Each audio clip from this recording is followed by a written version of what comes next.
ಆತ್ಮೀಯ ವಿದ್ಯಾರ್ಥಿಗಳೇ, ನಾವು ಇಂದು 7ನೇ ತರಗತಿಯಲ್ಲಿ ಇರುವಂತಹ 5ನೇ ಪಾಠದ ವಿವರಣೆಯನ್ನ ನೋಡ್ಕೊಂಡು ಬರೋಣ. ಈ ಪಾಠದಲ್ಲಿ ಭೌತ ಬದಲಾವಣೆಗಳು ಯಾವುವು, ರಾಸಾಯನಿಕ ಬದಲಾವಣೆಗಳು ಯಾವುವು, ಭೌತ ಬದಲಾವಣೆ ಎಂದರೇನು, ರಾಸಾಯನಿಕ ಬದಲಾವಣೆ ಎಂದರೇನು ಎನ್ನುವ ಕೆಲವೊಂದು ಅಂಶಗಳನ್ನ ನೋಡ್ಕೊಂಡು ಬರೋಣ.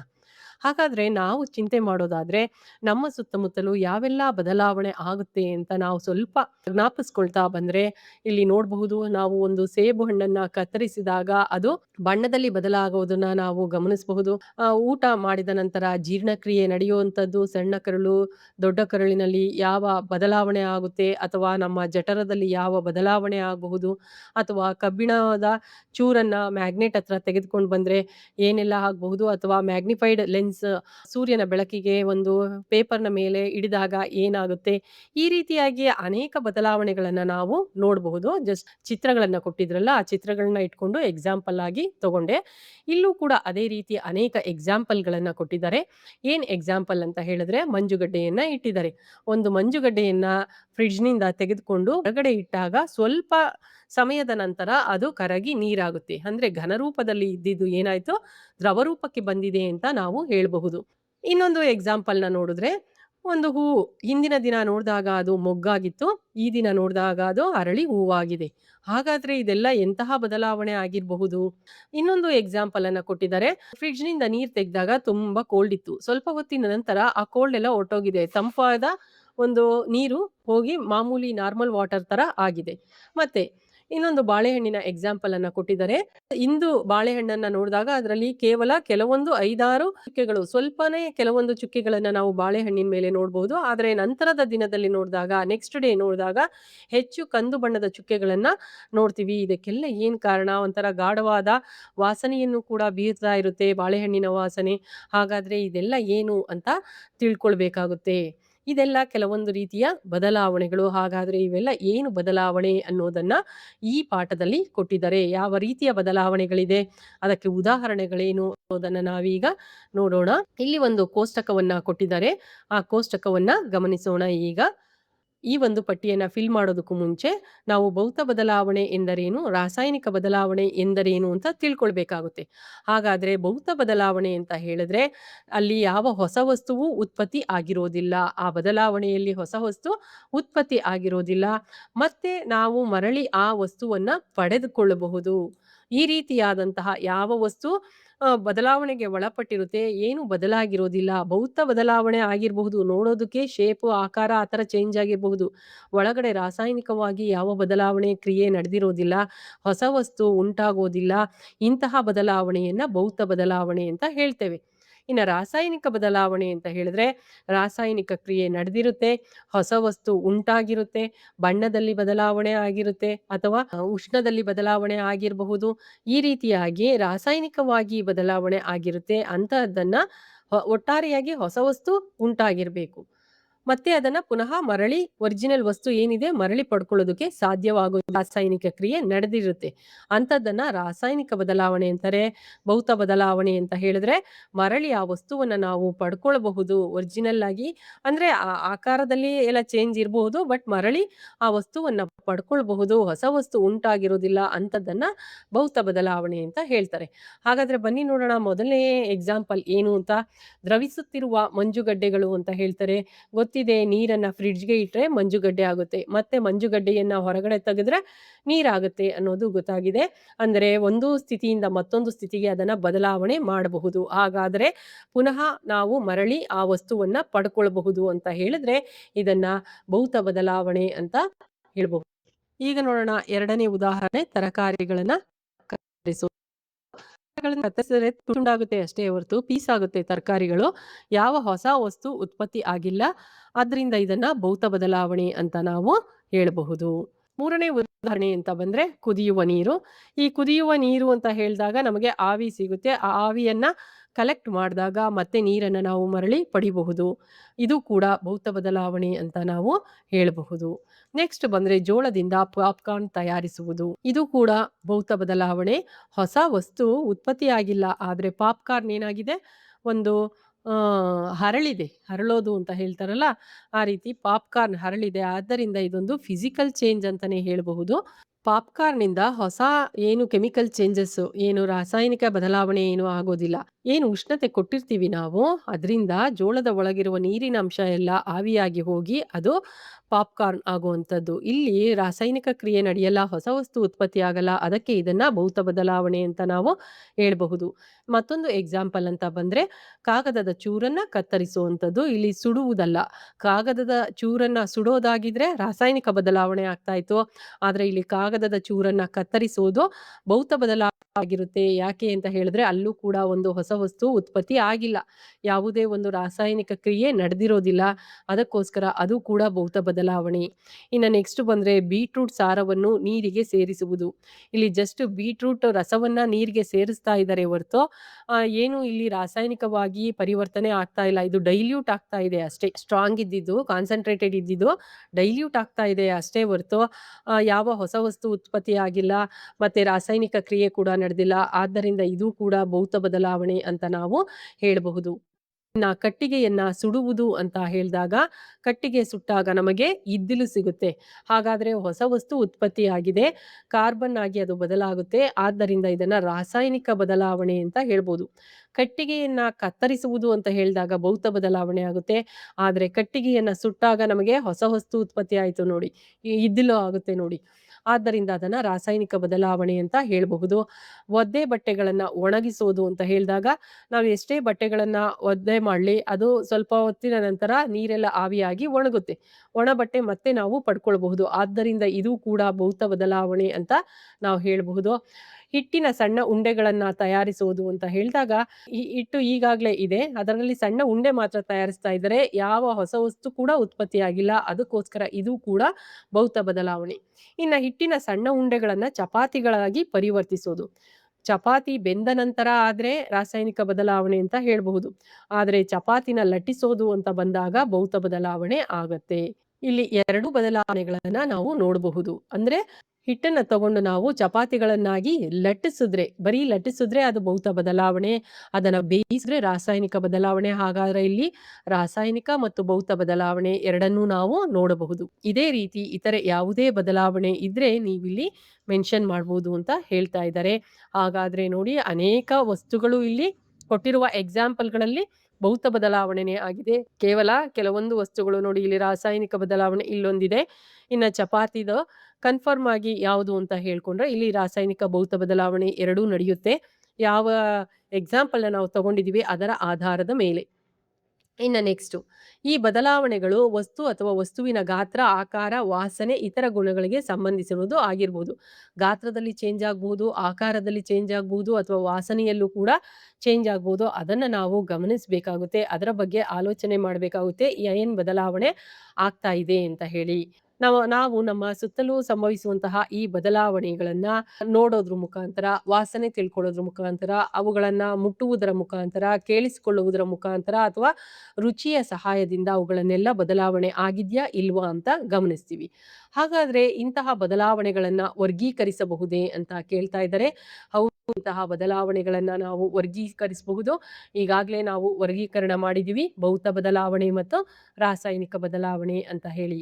ಈಗ ಮೊದಲು ಒಂದು ಎಕ್ಸಾಂಪಲ್ ಅನ್ನ ಕೊಟ್ಟಿದ್ದಾರೆ.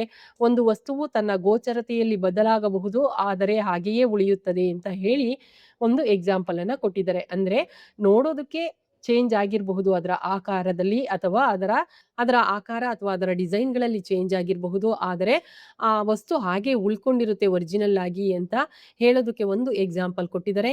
ನಿಮಗೆ ಕಲರ್ ಪೇಪರ್ಗಳನ್ನ ಕೊಟ್ಟಿದ್ದೀವಿ. ಅದರಲ್ಲಿ ಬೇರೆ ಬೇರೆ ಶೇಪ್ಸು, ಡಿಸೈನ್ಸು ಮಾಡಿ ಅಂತ ಹೇಳಿ, ಮಾಡಿದ ನಂತರ ಅವುಗಳನ್ನ ನೋಡಿ ಹೊಸ ಶೇಪು ಅದರ ಆಕಾರದಲ್ಲಿ, ಗಾತ್ರ ಅಂತ ಹೇಳಿದಾಗ ಚಿಕ್ಕದಾಗಿ ಫೋಲ್ಡ್ ಮಾಡಿದ್ರೆ ಅಷ್ಟೇನೆ, ಅದರ ಆಕಾರದಲ್ಲಿ ಬದಲಾವಣೆ ಆಗಿರುತ್ತೆ.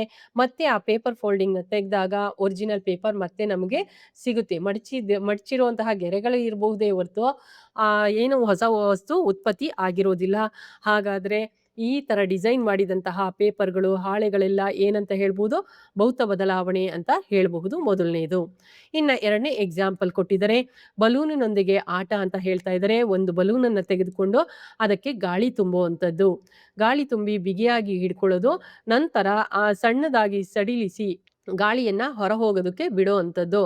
ಹಾಗಾದ್ರೆ ನೀವು ಗಾಳಿ ಇಲ್ಲದ ಅದೇ ಬಲೂನನ್ನ ಮರಳಿ ಪಡೆಯುವಿರಾ ಅಂದ್ರೆ ಹೌದು. ನಾವು ಮತ್ತೆ ಮಾಮೂಲಿ ಬಲೂನು ಹೇಗಿತ್ತು ಅದನ್ನ ಮತ್ತೆ ಪಡೆಯಬಹುದು.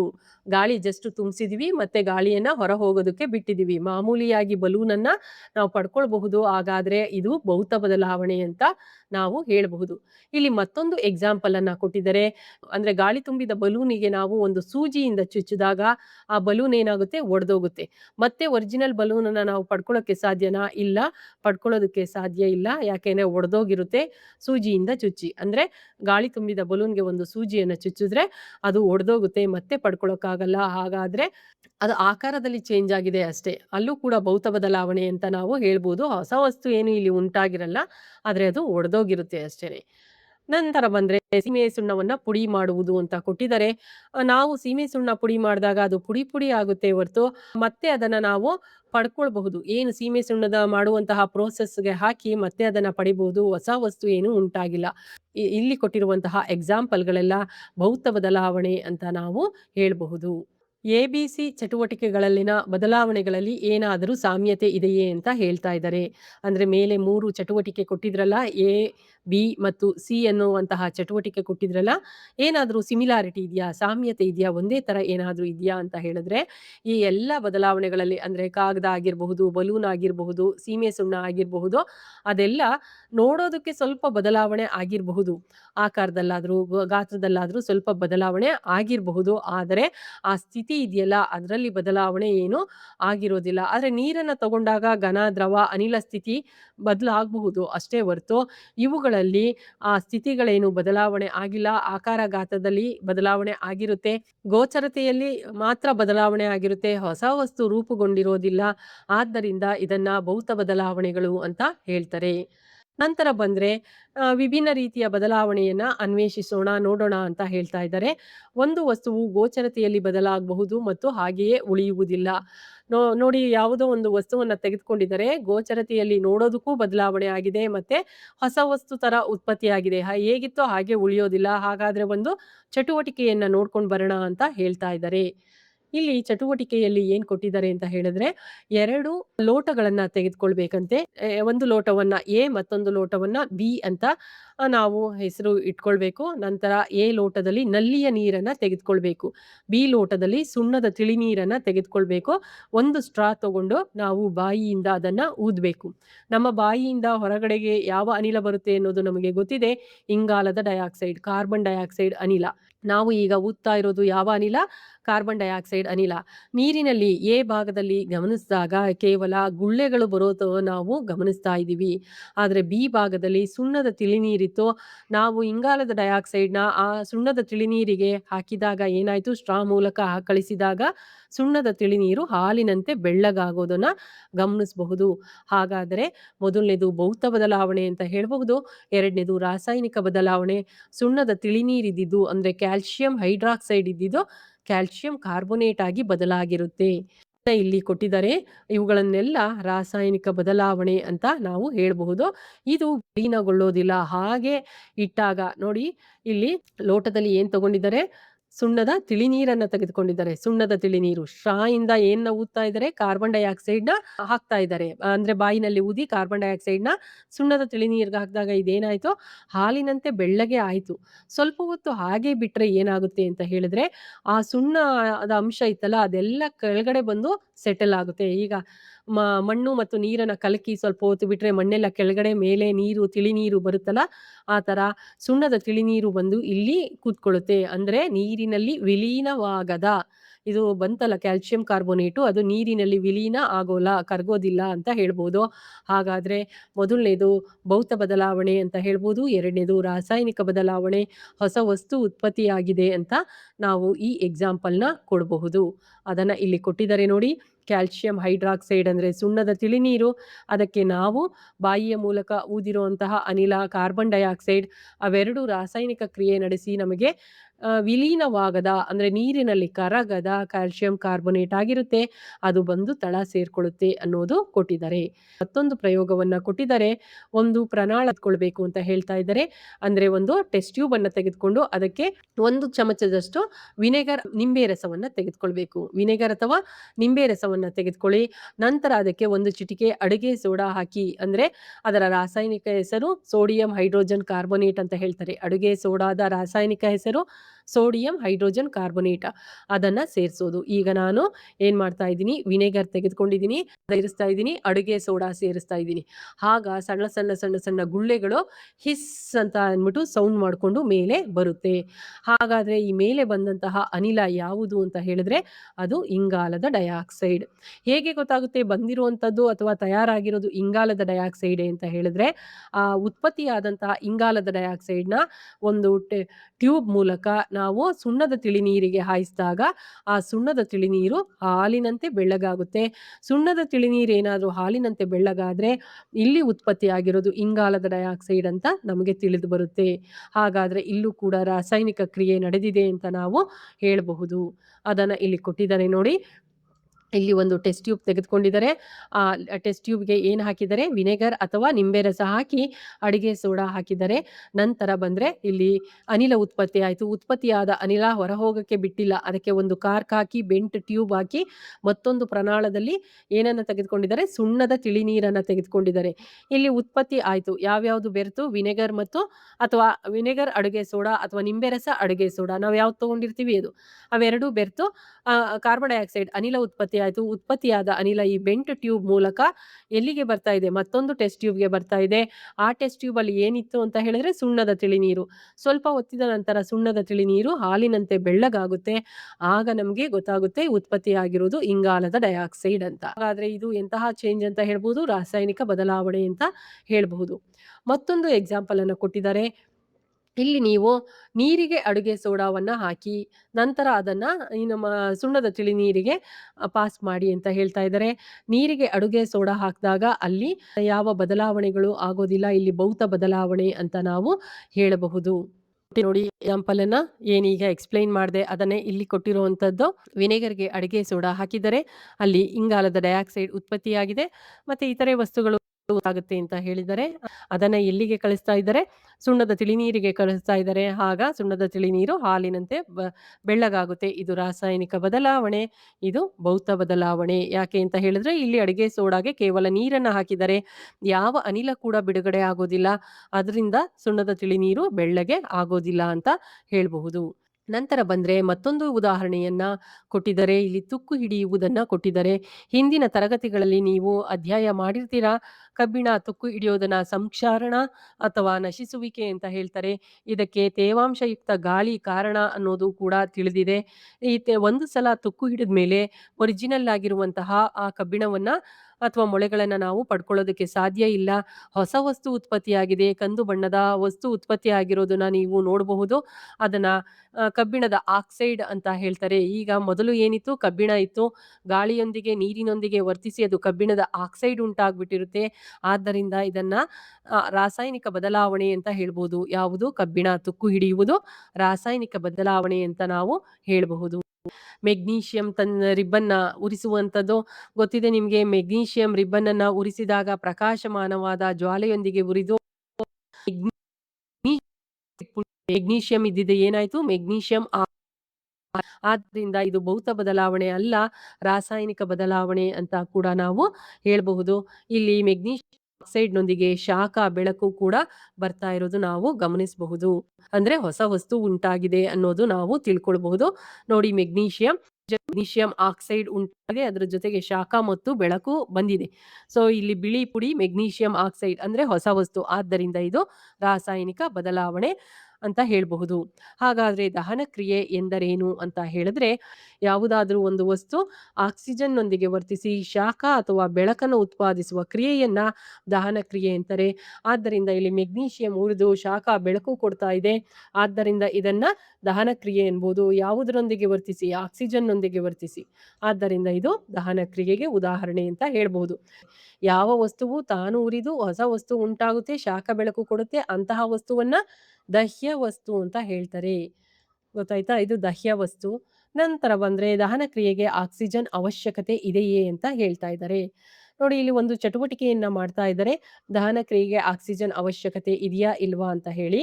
ಇಲ್ಲಿ 2 ಮೇಣದ ಬತ್ತಿಯನ್ನ ತೆಗೆದುಕೊಂಡು ಎರಡನ್ನೂ ಸ್ಟಾರ್ಟಿಂಗಲ್ಲಿ ಉರಿಸಿದ್ದಾರೆ. ಸ್ಟಾರ್ಟಿಂಗಲ್ಲಿ 2 ಮೇಣದ ಬತ್ತಿ ಉರಿಸಿದ್ರು. ಒಂದನ್ನ ಕಂಟಿನ್ಯೂಯಸ್ ಆಗಿ ಹಾಗೆ ಉರಿಯೋದಕ್ಕೆ ಬಿಟ್ರು.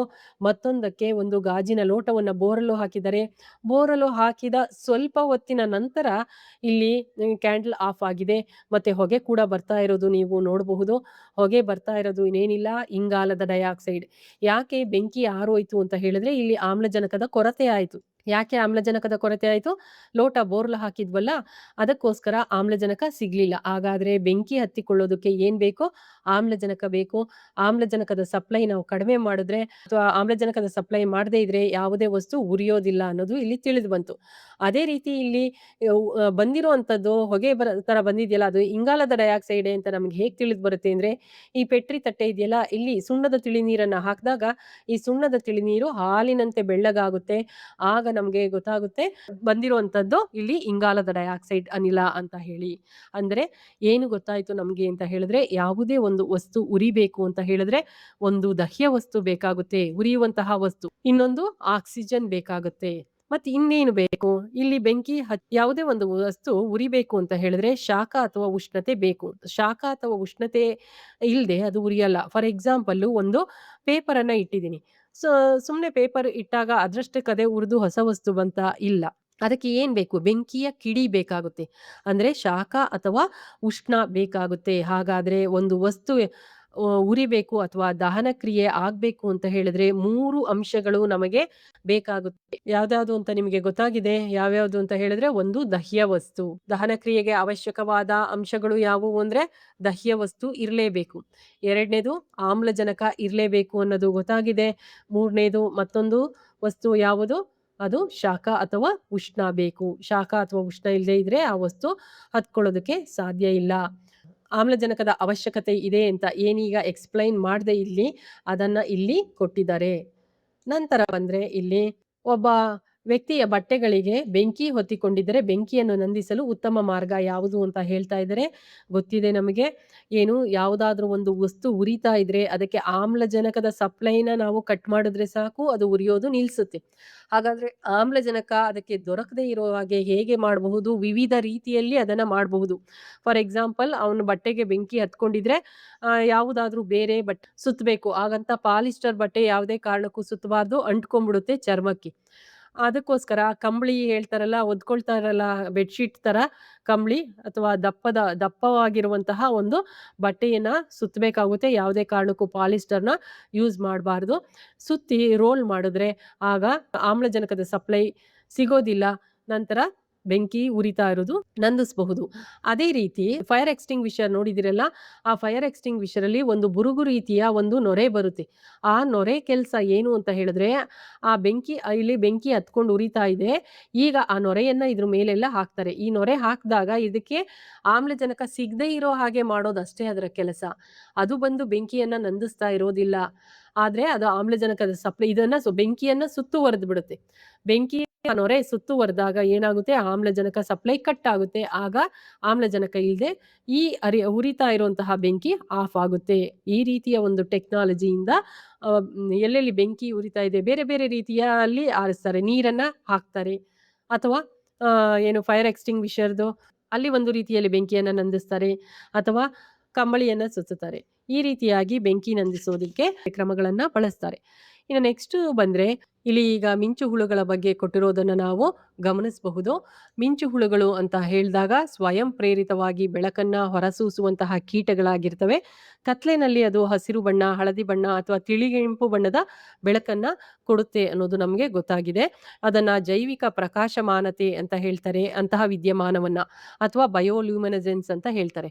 ಈ ಮಿಂಚು ಹುಳುಗಳಲ್ಲಿ ಏನು ಆಸಕ್ತಿದಾಯಕ ಸಂಗತಿ ಇದೆ ಅಂತ ಹೇಳಿದ್ರೆ, ಈ ಮಿಂಚು ಹುಳುನ ಹೊಟ್ಟೆ ಕೆಳಭಾಗದಲ್ಲಿ ಏನಿರುತ್ತೆ ಅಂದ್ರೆ ಲೂಸಿಫೆರಿನ್ ಎನ್ನುವಂತಹ ರಾಸಾಯನಿಕ ವಸ್ತು ಇರುತ್ತೆ. ಮತ್ತೆ ಅದರಲ್ಲಿ ಲ್ಯೂಸಿಫೆರಿನ್ ಎನ್ನುವ ರಾಸಾಯನಿಕ ವಸ್ತು ಮತ್ತು ಲ್ಯೂಸಿಫೆರೇಸ್ ಎನ್ನುವ ಕಿಣ್ವ ಇರುತ್ತೆ. ಆ ಆಮ್ಲಜನಕದೊಂದಿಗೆ ಇದು ವರ್ತಿಸಿದಾಗ ಯಾವುದೇ ಶಾಖವಿಲ್ಲದೆ ಬೆಳಕು ಉತ್ಪತ್ತಿಯಾಗುತ್ತೆ. ಏನಕ್ಕೆ ಈ ಬೆಳಕನ್ನ ಅದು ಉತ್ಪತ್ತಿ ಮಾಡುತ್ತೆ ಅಂತ ಹೇಳಿದ್ರೆ, ಗಂಡು ಮತ್ತು ಹೆಣ್ಣು ಹುಳುಗಳು ತಮ್ಮ ಸಂಗಾತಿಯನ್ನ ಆಕರ್ಷಣೆ ಮಾಡೋದಕ್ಕೆ, ಪರಸ್ಪರ ಸಂವಹನ ಮಾಡೋದಕ್ಕೆ ಈ ಮಿಂಚು ಹುಳುಗಳು ಈ ರೀತಿಯಾಗಿ ಮಿನುಗುತ್ತೆ ಅಂತ ಹೇಳ್ತಾರೆ. ನಂತರ ಬಂದ್ರೆ ದಹನ ಕ್ರಿಯೆಗೆ ಗಾಳಿಯ ಉಪಸ್ಥಿತಿ ಸಾಕಾಗುತ್ತದೆಯೇ ಅಂತ ಹೇಳ್ತಾ ಇದ್ದಾರೆ. ಈಗ ಆಲ್ರೆಡಿ ನಾನು ಹೇಳಿದ್ದೀನಿ. ದಹನ ಕ್ರಿಯೆಗೆ ಅವಶ್ಯಕವಾದ 3 ಅಂಶಗಳು. ಗಾಳಿಯ ಉಪಸ್ಥಿತಿ ಅಷ್ಟೇ ಸಾಕಾಗೋದಿಲ್ಲ. ದಹ್ಯ ವಸ್ತು ಬೇಕಾಗುತ್ತೆ. ಅಂದ್ರೆ ಮರ ಆಗಿರಬಹುದು ಅಥವಾ ಯಾವ ವಸ್ತು ತಾನು ಉರಿಯುತ್ತೆ ಅದನ್ನ ದಹ್ಯ ವಸ್ತು ಅಂತ ಹೇಳ್ತಾರೆ. ದಹನ ಕ್ರಿಯೆಗೆ ದಹ್ಯ ವಸ್ತು ಆಕ್ಸಿಜನ್ ಅವಶ್ಯಕ ಅಂತ ಗೊತ್ತಾಗಿದೆ. ಇನ್ನೊಂದು ವಸ್ತು ಹೇಳಿದ್ದೀನಿ, ಶಾಖ ಅಥವಾ ಉಷ್ಣ ಅಂತ ಹೇಳಿ. ಇಲ್ಲಿ ಮತ್ತೊಂದು ಚಟುವಟಿಕೆಯನ್ನ ಕೊಟ್ಟಿದ್ದಾರೆ ನೋಡಿ. ಇಲ್ಲಿ ಒಂದು ಪೇಪರ್ ಅನ್ನ ಕೊಟ್ಟಿದ್ದಾರೆ. ಮ್ಯಾಗ್ನಿಫೈಯಿಂಗ್ ಗ್ಲಾಸ್ ಅನ್ನ ಇಟ್ಕೊಂಡಿದ್ದಾರೆ. ಸೂರ್ಯನ ಬೆಳಕನ್ನ ಇದರಲ್ಲಿ ಫೋಕಸ್ ಮಾಡಿ ಹಿಡಿದಾಗ ಇದು ಹತ್ಕೊಂಡು ಉರಿಯೋದನ್ನ ನಾವು ನೋಡಿದೀವಿ. ಗೊತ್ತಿದೆ ನಮಗೆ, ಪ್ರಯೋಗದಲ್ಲಿ ಮಾಡಿರೋದು. ಭೂತಗನ್ನಡಿಯನ್ನ ಬಳಸಿ ಸೂರ್ಯನ ಕಿರಣಗಳನ್ನ ಕೇಂದ್ರೀಕರಿಸಿ ನಂತರ ಕಾಗದ ಬೆಂಕಿ ಹತ್ಕೊಳ್ಳೋದು. ಸುಮ್ನೆ ಬರೀ ಕಾಗದ ಇಟ್ರೆ ಅದು ಹತ್ಕೊಳ್ಳೋದಿಲ್ಲ. ಅದಕ್ಕೆ ಯಾವುದೋ ಒಂದು ಅದು ಹತ್ಕೊಳ್ಳೋದಕ್ಕೆ ಕನಿಷ್ಠವಾದ ಒಂದು ಉಷ್ಣತೆ ಬೇಕು. ಹಾಗಾದ್ರೆ ಒಂದು ವಸ್ತು ಬೆಂಕಿಯಿಂದ ಹೊತ್ತಿಕೊಳ್ಬೇಕು ಅಂದ್ರೆ ಕನಿಷ್ಠ ತಾಪಮಾನ ಬೇಕು. ಆ ಕನಿಷ್ಠ ತಾಪಮಾನವನ್ನ ಜ್ವಲನ ತಾಪ ಅಂತ ಹೇಳ್ತಾರೆ. ಹಾಗಾದ್ರೆ ಈ ಎಲ್ಲ ವಿಷಯಗಳಿಂದ ನಮ್ಗೇನ್ ತಿಳಿದು ಬರುತ್ತೆ ಅಂತ ಹೇಳಿದ್ರೆ, ದಹನ ಕ್ರಿಯೆಗೆ ಅವಶ್ಯಕವಾದ 3 ಅಂಶಗಳು ಯಾವುವು ಅಂತ ಹೇಳಿದ್ರೆ, ಇಂಧನ ಅಥವಾ ದಹ್ಯ ವಸ್ತು. ಇದನ್ನ ದಹ್ಯ ವಸ್ತುನ ಇಂಧನ ಅಂತ ಕೂಡ ಕರೀತಾರೆ, ಅಥವಾ ನೀವು ಡೈರೆಕ್ಟ್ ಆಗಿ ಇಂಧನ ಕೂಡ ತೆಗೆದುಕೊಳ್ಬಹುದು. ಆಕ್ಸಿಜನ್ ಬೇಕು. ನಂತರ ಇಂಧನವು ಜ್ವಲನ ತಾಪವನ್ನು ತಲುಪಲು ಬೇಕಾದ ಉಷ್ಣತೆ ಬೇಕಾಗುತ್ತೆ. ಉಷ್ಣತೆ, ಆಕ್ಸಿಜನ್, ದಹ್ಯ ವಸ್ತು, ಇವು 3 ದಹನ ಕ್ರಿಯೆಗೆ ಬೇಕಾಗುವಂತಹ ಮುಖ್ಯ ಅಂಶಗಳು ಅಂತ ಹೇಳಬಹುದು. ಇದನ್ನ ಕೊಟ್ಟಿದ್ದಾರೆ. ತ್ರಿಭುಜಾಕಾರದಲ್ಲಿ ಇದನ್ನ ಕೊಟ್ಟಿರುವಂತದ್ದು ನೀವು ನೋಡಬಹುದು, ದಹನ ತ್ರಿಭುಜ ಅಂತ ಹೇಳಿ. ನಂತರ ಬಂದ್ರೆ ಭೌತ ಮತ್ತು ರಾಸಾಯನಿಕ ಬದಲಾವಣೆಗಳು ಒಂದೇ ಪ್ರಕ್ರಿಯೆಯಲ್ಲಿ ಉಂಟಾಗಬಹುದೇ ಅಂತ ಹೇಳಿದ್ರೆ, ಹೌದು, ಒಂದೇ ಪ್ರಕ್ರಿಯೆಯಲ್ಲಿ ಉಂಟಾಗಬಹುದು. ನಾವು ಚಪಾತಿ ಲಟ್ಟಿಸೋದು ಅಂದಾಗ ಭೌತ ಬದಲಾವಣೆ ಆಗುತ್ತೆ. ಅದನ್ನ ಬೇಯಿಸೋದು ಅಂದಾಗ ರಾಸಾಯನಿಕ ಬದಲಾವಣೆ ಆಗುತ್ತೆ. ಅಲ್ಲಿ ಭೌತ ಮತ್ತು ರಾಸಾಯನಿಕ ಬದಲಾವಣೆ ಎರಡನ್ನೂ ನಾವು ನೋಡಿದ್ವಿ. ಅದೇ ರೀತಿ ಇಲ್ಲಿ ಮೇಣದ ಬತ್ತಿಯನ್ನ ಉರಿಸ್ತಾ ಇರೋದನ್ನ ಗಮನಿಸ್ತಾ ಇದ್ದಾರೆ. ಮೇಣದ ಬತ್ತಿ ಉರಿಸಿದ ಸಂದರ್ಭದಲ್ಲಿ ಅದು ಆವಿಯಾಗುತ್ತೆ ಮತ್ತೆ ದ್ರವಿಸುತ್ತೆ ಕೂಡ. ಮೇಣದ ಬತ್ತಿ ಉರಿಯುವಾಗ ಹೊಸ ವಸ್ತು ಕೂಡ ಉಂಟಾಗುತ್ತೆ. ಅದ್ಯಾವುದು ಅಂದ್ರೆ ಶಾಖ ಮತ್ತು ಬೆಳಕು ಉಂಟಾಗ್ತಾ ಇದೆ ಅನ್ನೋದು ನಮಗೆ ಗೊತ್ತಿದೆ.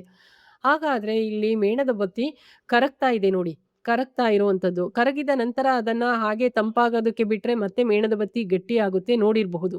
ಅದಕ್ಕೋಸ್ಕರ ಇದನ್ನ ಭೌತ ಬದಲಾವಣೆ ಅಂತ ಹೇಳ್ಬಹುದು. ನಂತರ ಮೇಣದ ಬತ್ತಿ ತಾನು ಉರಿದು ಬೆಳಕು ಶಾಖವನ್ನ ಕೊಡ್ತಾ ಇದೆ. ಫುಲ್ ಮೇಣದ ಬತ್ತಿ ಕರಗೋಗ್ಬಿಡುತ್ತೆ, ಶಾಖ ಬೆಳಕು ಕೊಟ್ಟು ಉರಿದ ನಂತರ. ಹಾಗಾದ್ರೆ ಅದನ್ನ ರಾಸಾಯನಿಕ ಬದಲಾವಣೆ ಎನ್ಬಹುದು. ಮೇಣದ ಬತ್ತಿ ಕರಗುವುದು ಭೌತ ಬದಲಾವಣೆ, ಮೇಣದ ಬತ್ತಿ ಉರಿದು ಶಾಖ ಬೆಳಕು ಕೊಡುವುದು ರಾಸಾಯನಿಕ ಬದಲಾವಣೆ. ಹಾಗಾದ್ರೆ ಮೇಣದ ಬತ್ತಿ ಉರಿಯೋ ಸಂದರ್ಭದಲ್ಲಿ ಭೌತ ಬದಲಾವಣೆ, ರಾಸಾಯನಿಕ ಬದಲಾವಣೆ, ಎರಡೂ ಬದಲಾವಣೆಗಳನ್ನ ನಾವಿಲ್ಲಿ ನೋಡಬಹುದು. ಇಲ್ಲಿ ಮೈಕೆಲ್ ಫ್ಯಾರಡೆ ಬಗ್ಗೆ ಕೊಟ್ಟಿದ್ದಾರೆ. ಮೈಕೆಲ್ ಫ್ಯಾರಡೆ ಅವರ ಮೇಣದ ಬತ್ತಿ ಪ್ರಯೋಗ ಅಂತ ಹೇಳ್ಬಿಟ್ಟು ಇದು. ಮೈಕೆಲ್ ಫ್ಯಾರಡೆ ಅವರು ಮೇಣದ ಬತ್ತಿಯನ್ನ ಉರಿಸಿ ಅದರ ಜ್ವಾಲೆಯನ್ನ ಅಧ್ಯಯನ ಮಾಡಿದ್ರು. ಅವರು ಆ ಜ್ವಾಲೆಯ ವಿವಿಧ ಭಾಗಗಳು, ಮೇಣದ ಬತ್ತಿ ಕರಗುವುದು, ಮೇಣದ ಬತ್ತಿ ಆವಿ ಆಗೋದು, ಉರಿಯುವುದು, ಮತ್ತೆ ದಹನಕ್ಕೆ ಆಮ್ಲಜನಕ ಅಗತ್ಯ ಇದೆ ಅನ್ನೋದನ್ನೆಲ್ಲ ಅವರು ತೋರಿಸಿದ್ದಾರೆ ತಮ್ಮ ಪ್ರಯೋಗದಲ್ಲಿ ಅವರು ತೆಗೆದುಕೊಂಡ ತೀರ್ಮಾನ ಏನು ಅಂತ ಹೇಳಿದ್ರೆ, ದಹನಕ್ಕೆ ಆಮ್ಲಜನಕದ ಅವಶ್ಯಕತೆ ಇದೆ. ಮೈಕೆಲ್ ಫ್ಯಾರಡೆ ಅಷ್ಟೇ ಅಲ್ಲ, ಆ ಮೇಣದ ಬತ್ತಿಯ ಪ್ರಯೋಗದ ಬಗ್ಗೆ ಹಲವಾರು ವಿಜ್ಞಾನಿಗಳು ಹಿಂದಿನಿಂದಲೂ ಅತ್ಯಂತ ಕುತೂಹಲ ವಸ್ತು ಇದು ಅಂತ ಹೇಳಿ ಅದರ ಬಗ್ಗೆ ರಿಸರ್ಚ್ ಮಾಡಿದ್ದಾರೆ. ಬತ್ತಿಯ ರಾಸಾಯನಿಕ ಚರಿತ್ರೆ, chemical history of A candle ಅಂತ ಹೇಳ್ಬಿಟ್ಟು ಒಂದು ಉಪನ್ಯಾಸಗಳ ಸರಣಿಯನ್ನು ಕೂಡ ನೀಡಿದ್ರಂತೆ. ವೈಜ್ಞಾನಿಕ ಅಧ್ಯಯನವನ್ನ ಪರಿಚಯಿಸೋದಕ್ಕೆ ಈ ಮೇಣದ ಬತ್ತಿ ಪರಿಪೂರ್ಣ ವಸ್ತು ಅಂತ ಹೇಳಿ ಅವರು ನಂಬಿಕೆ ಇಟ್ಕೊಂಡಿದ್ರು. ಯಾಕೆ ಅಂತ ಹೇಳಿದ್ರೆ, ಅದು ದ್ರವಿಸುತ್ತೆ, ಆವಿಯಾಗುತ್ತೆ, ದಹನವಾಗುತ್ತೆ, ವಿವಿಧ ಭೌತ ಕ್ರಿಯೆ, ವಿವಿಧ ರಾಸಾಯನಿಕ ಕ್ರಿಯೆಗಳು ನಡೆಯುತ್ತೆ, ಅವುಗಳನ್ನೆಲ್ಲ ನಾವು ಚರ್ಚಿಸಬಹುದು ಅಂತ ಹೇಳಿ ಮೇಣದ ಬತ್ತಿಯ ಸ್ಟಡಿ ತುಂಬಾ ಕುತೂಹಲವಾಗಿರುತ್ತೆ ಅಂತ ಮೈಕೆಲ್ ಫ್ಯಾರಡೆ ಹೇಳ್ತಾ ಇದ್ದಾರೆ ಅವರ chemical history of A candle ಎನ್ನುವಂತಹ ರಾಸಾಯನಿಕ ಚರಿತ್ರೆ. ನಂತರ ಬಂದ್ರೆ ಬದಲಾವಣೆಗಳು ಶಾಶ್ವತವೇ ಅಂತ ಕೇಳ್ತಾ ಇದ್ದಾರೆ. ಕೆಲವೊಂದು ಬದಲಾವಣೆಗಳು ಶಾಶ್ವತ ಅಂತ ಹೇಳ್ಬೋದು, ಕೆಲವೊಂದು ಬದಲಾವಣೆಗಳು ಶಾಶ್ವತವಲ್ಲ ಅಂತ ಹೇಳ್ಬಹುದು. ಹಾಗಾದ್ರೆ ಬನ್ನಿ, ಯಾವ ಯಾವ ಪದಾರ್ಥಗಳನ್ನ ನಾವು ಮರಳಿ ಪಡಿಬಹುದು, ಯಾವ್ಯಾವ ಪದಾರ್ಥಗಳನ್ನ ನಾವು ಮರಳಿ ಪಡೆಯೋದಕ್ಕೆ ಸಾಧ್ಯ ಇಲ್ಲ, ಶಾಶ್ವತವಾಗಿ ಬದಲಾವಣೆ ಆಗುತ್ತೆ ಅನ್ನೋದನ್ನ ನೋಡೋಣ ಈಗ. ಇಲ್ಲಿ ಮೊದಲನೇ ಉದಾಹರಣೆ ಕೊಟ್ಟಿದ್ದಾರೆ, ಮಂಜುಗಡ್ಡೆ ದ್ರವಿಸೋದು ಅಂತ ಕೊಟ್ಟಿದ್ದಾರೆ. ಹೌದು, ಮಂಜುಗಡ್ಡೆ ದ್ರವಿಸೋದನ್ನ ನಾವು ಮರಳಿ ಪಡೆಯಬಹುದು. ಹೌದು, ಮರಳಿ ಪಡಿಬಹುದು. ಯಾಕೆಂದ್ರೆ ಮಂಜುಗಡ್ಡೆಯನ್ನ ಕರಗಿಸುವಂಥದ್ದು, ನಂತರ ಫ್ರಿಡ್ಜ್ಗೆ ಇಟ್ಟಾಗ ಮತ್ತೆ ಮಂಜುಗಡ್ಡೆ ಆಗೋದು, ಇದು ಭೌತ ಬದಲಾವಣೆ. ಆದ್ದರಿಂದ ನಾವು ಅದನ್ನ ಮರಳಿ ಪಡೆಯಬಹುದು. ತರಕಾರಿ ಹೆಚ್ಚುವುದು ಅಂತ ಹೇಳಿದಾಗ, ಹೆಚ್ಚಿರುವ ತರಕಾರಿಯನ್ನ ಕೂಡ್ಸೋದಕ್ಕೆ ಆಗೋದಿಲ್ಲ, ಮತ್ತೆ ಒರಿಜಿನಲ್ ಶೇಪ್ಗೆ ತರೋದಕ್ಕೆ ಆಗಲ್ಲ. ಬಟ್ ಹೊಸ ವಸ್ತು ಏನು ಉತ್ಪತ್ತಿ ಆಗಿರೋದಲ್ಲ, ಕೆಲವೊಂದು ತರಕಾರಿಗಳು, ಈಗ ಆಲೂಗಡ್ಡೆ, ಸೇಬು ಇಂಥದ್ದೆಲ್ಲ ಮೇಲ್ಪದರ, ಬದನೆಕಾಯಿ ಇದೆಲ್ಲ ಕಲರ್ ಬಂದ್ಬಿಡುತ್ತೆ ನೋಡಿ, ಅದು ರಾಸಾಯನಿಕ ಬದಲಾವಣೆ ಅಂತ ನಾವು ಹೇಳ್ಬಹುದು. ನಾನಿಲ್ಲಿ ಮೇಲ್ಗಡೆ ಏನ್ ಹೇಳಿದ್ದೆ, ತರಕಾರಿಗಳನ್ನ ಹೆಚ್ಚುವುದು ಅಂದಾಗ ಭೌತ ಬದಲಾವಣೆ ಹೇಳಿದ್ದೆ. ಆದ್ರೆ ಅದು ಭೌತ ಬದಲಾವಣೆನೂ ಹೌದು, ರಾಸಾಯನಿಕ ಬದಲಾವಣೆನೂ ಹೌದು. ಕೆಲವೊಂದು ತರಕಾರಿಗಳು ಏನು ವರ್ತನೆ ಮಾಡೋದಿಲ್ಲ, ಬಟ್ ಶೇಪ್ ಅಲ್ಲಿ ಮಾತ್ರ ಚೇಂಜ್ ಆಗಿರುತ್ತೆ, ಅದು ಭೌತ ಬದಲಾವಣೆ. ಕೆಲವೊಂದು ತರಕಾರಿಗಳು, ಬದನೆಕಾಯಿ ಆಗಿರ್ಬೋದು, ಆಲೂಗಡ್ಡೆ ಆಗಿರ್ಬೋದು, ಅಥವಾ ಹಣ್ಣುಗಳು, ಸೇಬು ಈ ರೀತಿದೆಲ್ಲ, ಅಥವಾ ಬಾಳೆಹಣ್ಣು ಇದೆಲ್ಲ ಕಟ್ ಮಾಡಿ ಇಟ್ರೆ ಒಂಥರ ಕಲ್ಲರ್ ಮೇಲ್ಗಡೆ ಬಂದಿರುತ್ತೆ, ಅಂದ್ರೆ ರಾಸಾಯನಿಕವಾಗಿ ಗಾಳಿಯೊಂದಿಗೆ ವರ್ತಿಸಿರುತ್ತೆ ಅದು. ಆದ್ರಿಂದ ಮತ್ತೆ ಮರಳಿ ಅದೇ ಕಲ್ಲರ್ನ ನಾವು ಪಡ್ಕೊಳ್ಳೋದಕ್ಕೆ ಆಗೋದಿಲ್ಲ. ಆದ್ದರಿಂದ ಅದನ್ನ ರಾಸಾಯನಿಕ ಬದಲಾವಣೆ ಅಂತ ಹೇಳ್ಬಹುದು, ಮರಳಿ ಪಡೆಯೋದಕ್ಕೆ ಆಗೋದಿಲ್ಲ. ಮತ್ತೆ ಹೆಚ್ಚಿರುವಂತಹ ತರಕಾರಿಗಳನ್ನು ಅಷ್ಟೇ ಮಾಮೂಲಿಯಾಗಿ ಉಂಡೆ ತರಕಾರಿ ಪಡ್ಕೊಳ್ಳೋದಕ್ಕೂ ಆಗೋದಿಲ್ಲ. ಅದಕ್ಕೆ ಇವರು ಹೇಳ್ತಾ ಇದ್ದಾರೆ. ನೆಕ್ಸ್ಟ್ ಬಂದ್ರೆ ಕುದಿಯುವ ನೀರ ಬಗ್ಗೆ ಕೊಟ್ಟಿದ್ದಾರೆ. ಹೌದು, ಕುದಿಯುವ ನೀರನ್ನು ನಾವು ಮತ್ತೆ ಮರಳಿ ಮಾಮೂಲಿ ನೀರನ್ನ ಪಡ್ಕೊಳ್ಬಹುದು. ನೀರಿನ ಆವಿ ಕಲೆಕ್ಟ್ ಮಾಡಿ ತಣ್ಣಗೆ ಮಾಡಿದ್ರೆ ಮತ್ತೆ ನೀರು ನಮಗೆ ಬರುತ್ತೆ. ನೆಕ್ಸ್ಟ್ ಜೋಳದಿಂದ ಪಾಪ್ಕಾರ್ನ್ ತಯಾರಿಸುವುದು ಅಂತ ಹೇಳಿದಾಗ, ಹೊಸ ವಸ್ತು ಏನು ಇಲ್ಲಿ ಉತ್ಪತ್ತಿ ಆಗಿರೋದಿಲ್ಲ. ಜೋಳದ ಒಳಗಿರುವ ನೀರು ಆವಿಯಾಗಿ ಅದು ಹೆಚ್ಚು ಉಷ್ಣತೆಯಾಗಿ ಅದು ಒಡ್ಕೊಂಡು ಹೊರಗಡೆ ಬಂದಿರೋದಷ್ಟೇ ಪಾಪ್ಕಾರ್ನು. ಭೌತ ಬದಲಾವಣೆನೆ. ಆದ್ರೆ ಮತ್ತೆ ಜೋಳವನ್ನ ನಾವು ಪಡ್ಕೊಳ್ಳೋದಕ್ಕೆ ಸಾಧ್ಯ ಇಲ್ಲ, ಮೂಲ ಸ್ಥಿತಿಗೆ ಮತ್ತೆ ಮರಳಿ ಪಡೆಯೋದಕ್ಕೆ ಸಾಧ್ಯ ಇಲ್ಲ. ಕೆಲವೊಂದು ಬದಲಾವಣೆಗಳನ್ನ ಮರಳಿ ಪಡಿಬಹುದು, ಕೆಲವೊಂದು ಬದಲಾವಣೆಗಳನ್ನ ಮರಳಿ ಪಡೆಯೋದಕ್ಕೆ ಸಾಧ್ಯ ಇಲ್ಲ ಕೊಟ್ಟಿದ್ದಾರೆ. ಅದ್ರ ಬಗ್ಗೆನೇ ಎಕ್ಸ್ಪ್ಲನೇಷನ್ ಇಲ್ಲಿ ಕೊಟ್ಟಿದ್ದಾರೆ ನೋಡಿ. ಪಾಪ್ಕಾರ್ನ್ ತಯಾರಿಸಿದ ನಂತರ ಅದರ ರೂಪ ಕೊಡೋದಕ್ಕೆ ಮತ್ತೆ ಸಾಧ್ಯ ಇಲ್ಲ. ಈ ರೀತಿಯಾಗಿ ಕೆಲವೊಂದು ಬದಲಾವಣೆಗಳನ್ನ ನಾವು ಮಾಡಬಹುದು, ಕೆಲವೊಂದು ಬದಲಾವಣೆಗಳು ಆದಾಗ ನಾವು ಮರಳಿ ಪಡೆಯೋದಕ್ಕೆ ಸಾಧ್ಯ ಇಲ್ಲ ಅಂತ ಹೇಳ್ತಿದ್ದಾರೆ. ಎಲ್ಲಾ ಬದಲಾವಣೆಗಳು ಅಪೇಕ್ಷಣೀಯವೇ ಅಂತ ಕೇಳ್ತಾ ಇದ್ದಾರೆ. ಅಂದ್ರೆ ಉಪಯುಕ್ತನಾ ಅಂತ. ನಮ್ಮ ದೈನಂದಿನ ಜೀವನದಲ್ಲಿ ಅನೇಕ ಬದಲಾವಣೆಗಳು ನಿಜವಾಗ್ಲೂ ಉಪಯುಕ್ತ ಆಗಿದೆ. ಫಾರ್ ಎಕ್ಸಾಂಪಲ್ ಹೇಳೋದಾದ್ರೆ, ಹಾಲು ಮೊಸರಾಗೋದು ಉಪಯುಕ್ತ ಅನ್ನೋದು ನಮಗೆ ಗೊತ್ತಾಗಿದೆ. ಕಾಯಿಗಳು ಹಣ್ಣಾಗುವಂಥದ್ದು, ಬಾಳೆಕಾಯಿ ಇದ್ರೆ ಬಾಳೆ ಹಣ್ಣಾಗೋದು, ಮಾವಿನಕಾಯಿ ಇದ್ರೆ ಮಾವಿನ ಹಣ್ಣು ಆಗುವುದು, ನಂತರ ಹಣ್ಣುಗಳನ್ನ ಕತ್ತರಿಸೋದು ಮತ್ತು ಆಹಾರ ತಯಾರಿಸೋದು, ಇವೆಲ್ಲ ಅಪೇಕ್ಷಣೀಯ ಬದಲಾವಣೆ ಆಗುತ್ತೆ. ಆದ್ರೆ ಕೆಲವೊಂದು ಬದಲಾವಣೆಗಳು ನಮಗೆ ಉಪಯುಕ್ತ ಅಲ್ಲ. ಫಾರ್ ಎಕ್ಸಾಂಪಲ್ ಕಬ್ಬಿಣ ತುಕ್ಕು ಹಿಡಿಯೋದು, ಇದರಿಂದ ಮೇಲ್ಪದರ ಎಲ್ಲ ನಾಶ ಆಗುತ್ತೆ, ಕಬ್ಬಿಣ ಎಲ್ಲ ವೇಸ್ಟ್ ಆಗುತ್ತೆ, ನಾವು ಮತ್ತೆ ಬಳಸೋದಕ್ಕೆ ಆಗೋದಿಲ್ಲ. ತುಕ್ಕು ಹಿಡಿದಾಗ ಅದರ ಸ್ಟ್ರೆಂತ್ ಏನಿರುತ್ತೆ ಅದು ಹೊರಟೋಗುತ್ತೆ. ನಂತರ ಆಹಾರ ಹಳಸೋಗುತ್ತೆ, ಅಲ್ಲೂ ಕೂಡ ರಾಸಾಯನಿಕ ಬದಲಾವಣೆ ಆಗಿದೆ. ಮತ್ತೆ ಆಹಾರ ನಾವು ಹಳಸೋದ್ಮೇಲೆ ಉಪಯೋಗಿಸೋದಕ್ಕೆ ಆಗಲ್ಲ. ಅದೆಲ್ಲ ಅನಪೇಕ್ಷಿತ ಬದಲಾವಣೆ ಅಂತ ಹೇಳ್ಬಹುದು. ಕೆಲವೊಂದು ಅಪೇಕ್ಷಣೀಯ ಉಪಯುಕ್ತ ಬದಲಾವಣೆ, ಕೆಲವೊಂದು ಬದಲಾವಣೆ ಅನಪೇಕ್ಷೀಯ ಅಂತ ನಾವು ಹೇಳಬಹುದು. ಮತ್ತೆ ಕೆಲವೊಂದು ಉದಾಹರಣೆಗಳನ್ನ ಕೊಟ್ಟಿದ್ದಾರೆ. ಆಹಾರ ತ್ಯಾಜ್ಯವನ್ನು ಗೊಬ್ಬರವಾಗಿ ಪರಿವರ್ತಿಸುವುದು, ಆಹಾರದ ಕೊಳೆಯುವಿಕೆ, ಇದು ತುಂಬಾ ಉಪಯುಕ್ತ, ಇದು ಅಪೇಕ್ಷಣೀಯ ಅಂತ ನಾವು ಹೇಳಬಹುದು. ಹಾಗಾದ್ರೆ ಮಾನವನ ಚಟುವಟಿಕೆಯಿಂದಾಗಿ ಅನೇಕ ವರ್ಷಗಳಿಂದ ಕೆಲವಾರು ಬದಲಾವಣೆಗಳನ್ನ ನಾವು ಪರಿಸರದಲ್ಲಿ ನೋಡ್ತಾ ಇದ್ದೀವಿ. ಅದು ಈ ತರದ ಬದಲಾವಣೆಗಳು ಪರಿಸರದ ಮೇಲೆ ಪರಿಣಾಮ ಕೂಡ ಬೀರ್ತಾ ಇದೆ. ಕೆಲವೊಂದು ಪಾಸಿಟಿವ್ ಆಗಿ ಪರಿಣಾಮ ಬೀರಿದ್ರೆ, ಕೆಲವೊಂದು ನೆಗೆಟಿವ್ ಆಗಿ, ಹೆಚ್ಚು ನೆಗೆಟಿವ್ ಆಗಿ ಪರಿಣಾಮ ಬೀರಿರೋದು. ಹೆಚ್ಚು ಇಂಧನಗಳನ್ನ ಉಳಿಸಿರೋದ್ರಿಂದ, ಅಂದ್ರೆ ಕಾರು, ರೈಲು, ವಿಮಾನ ಇವುಗಳನ್ನೆಲ್ಲ ಓಡಿಸೋದಕ್ಕೆ ನಮ್ಗೆ ಏನ್ ಬೇಕು, ಇಂಧನದ ಬಳಕೆ ಆಗ್ಬೇಕು. ಇಂಧನದಿಂದ ನಮಗೆ ಕಾರ್ಬನ್ ಡೈಆಕ್ಸೈಡ್ ಹೊರಸೂಸ್ತಾ ಇದೆ, ಪರಿಸರವನ್ನ ಹಾಳು ಮಾಡ್ತಾ ಇದೆ. ಅದರಿಂದ ಪರಿಸರ ಮಾಲಿನ್ಯ ಆಗ್ತಾ ಇದೆ. ಅಷ್ಟೇ ಅಲ್ಲ, ಪೀಠೋಪಕರಣಗಳನ್ನ ತಯಾರಿಸೋದಕ್ಕೆ ನಾವು ಮರಗಿಡಗಳನ್ನ ಕಡಿತಾ ಇದೀವಿ. ನಂತರ ಬಂದ್ರೆ ಗೋಡೆಗಳು, ಬಾಗಿಲುಗಳು, ಪೀಠೋಪಕರಣದ ಮೇಲೆ ನಾವು ಬಣ್ಣ ಹಚ್ತೀವಲ್ಲ, ಅದು ಒಣಗಿ ಆವಿಯಾಗಿ ನಂತರ ಅದು ಪರಿಸರಕ್ಕೆ ಸೇರುತ್ತೆ.